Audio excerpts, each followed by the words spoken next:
My thoughts about game one as Miami beats Boston. Um, for a big chunk of this game, I was thinking to myself, you can't convince me either one of these teams is potentially the best in the NBA. But the four teams left are all very good teams. None of them are great teams. I will say there's a lot of criticism of the 1970s NBA. People often say, the NBA kind of was reborn in the 80s when you had Magic and you had Bird and the Celtics Lakers rivalry. Then obviously that was followed by, the Bad Boys, Michael Jordan, uh, the great Shaq Kobe dynasty, the Heatles. That's really the heart of the NBA. But I grew up with the 70s NBA, and it was great, but it wasn't great teams. It was very good teams, all with one great player. The Knicks had Walt Frazier, won a title. The Warriors had Rick Barry, won a title. The Sonics had Gus Williams. They won a single title. Blazers had Bill Walton, won a single title. And that's the way it went through the 1970s. It wasn't bad basketball. They weren't bad teams. What you had was Elvin Hayes with the Washington Bullets won a title. And then he was surrounded by very good players, Wes Unseld, Phil Chenier, Bobby Dandridge, Kevin Greavy. But it's often we look at the 70s NBA and it's a punching bag for the league.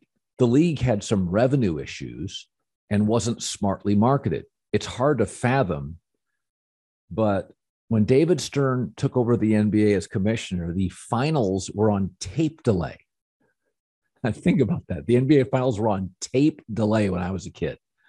So, and the reason I bring up the 70s NBA is because the final four teams, the Warriors, the Mavs, the Celtics, and the Heat, remind me of the 70s NBA. We have four great players: Jimmy Butler, Jason Tatum, Luka, and Steph Curry. And then a bunch of very good supporting players. My thought on the Celtics, first of all, they had nearly an impeccable, perfect first half. The Celtics scored 42 points in the paint in the first half. Now, you may say, well, so what? That is the most points in 25 years for the Celtics in a single half in the paint. Regular season, playoffs, that's the most points they have scored in a half in the paint. You knew it wouldn't continue. You knew Miami was better than that defensively. Jason Tatum was great in the first half. Too many easy looks. I do believe Boston wins this series. And the reason I believe it in 6 is because I think over the course of the series, when Marcus Smart, who missed game 1, returns, Al Horford missed game 1, returns, Boston will force Miami into more poor shots. So I thought Boston played a nearly flawless first half. And then I think in the second half, it was just a 6-minute run. Miami went on a 22-2 run for about 6 minutes, and that was your ball game. Great teams are not outscored 22-2 usually in the conference finals. But that's what we have here. What we have are good teams, all with incredibly obvious ceilings. And when you're a very good team, you can't sustain an injury and win, and you can't be missing Al Horford and Marcus Smart and win. So there's your ball game. Now, I will say about Miami, I have been dubious of the Heat. If you look at the history of the NBA, the team with the best bench, and that's the strength really of the Heat. They led the NBA in bench scoring. They weren't the best defense. They weren't the best offense. They've got a great culture, a tremendous coach. Jimmy Butler's a great athlete. Is he a great closer? 6-time All-Star, really, really, really top player. But, their strength is they can throw bodies at you.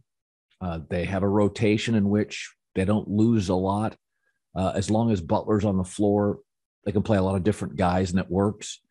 They didn't get a great first half from Bam Adebayo. He didn't do much, and they still won. So they have to feel great about defending their home floor. Miami has not lost a home game in the playoffs. Nobody else can say that.